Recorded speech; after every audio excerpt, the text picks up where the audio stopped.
नमस्कार दोस्तों, स्वागत है आपका एक बार फिर आपके अपने channel BT audio book summary में। दोस्तों, आज हम बात करने वाले हैं एक ऐसी किताब की जो पैसे कमाने से ज्यादा पैसे को समझने पर फोकस करती है। इस किताब का नाम है द साइकोलॉजी ऑफ मनी और इसे लिखा है मॉर्गन हाउसल ने। ये किताब हमें ये सिखाती है कि पैसा सिर्फ गणित नहीं होता, पैसा असल में मानसिकता का खेल है। हर इंसान का पैसों से रिश्ता अलग होता है। मॉर्गन हाउसल कहते हैं, हम पैसे से जुड़े फैसले सिर्फ डेटा देकर नहीं लेते, बल्कि अपने अनुभवों के आधार पर लेते हैं। जो इंसान गरीबी में पला बड़ा होता है वो पैसे को सुरक्षा मानता है, और जो अमीरी में बड़ा हुआ होता है वो पैसे को रिस्क लेने का जरिया समझता है। इसलिए पैसों के मामले में कोई भी इंसान 100% सही या 100% गलत नहीं होता। आइए अमीर दिखना और अमीर होना में फर्क समझाता हूँ।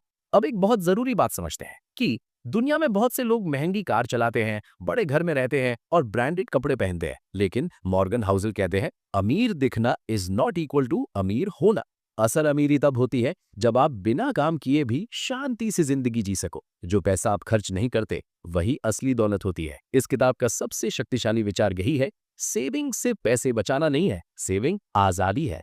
जब आपके पास सेविंग होती है तो आप मजबूरी में काम नहीं करते, आप ना कह सकते हो बुरे बॉस को, गलत बिजनेस को और गलत फैसलों को। इसलिए पैसा आपको चीजें नहीं देता बल्कि विकल्प देता है, चॉइसेस देता है।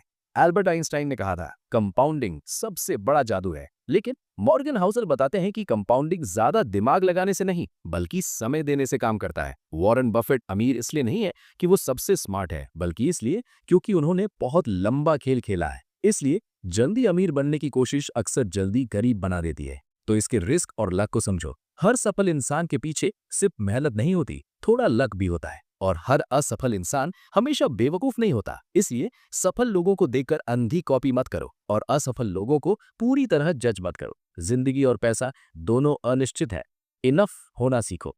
सबसे खतरनाक सोच क्या है? बस थोड़ा और चाहिए। मॉर्गन हाउसल कहते हैं, अगर आपको ये नहीं पता कि इनफ कितना है तो दुनिया की सारी दौलत भी कम लगेगी। ग्रीड का कोई अंत नहीं होता, लेकिन संतोष आपको शांति देता है।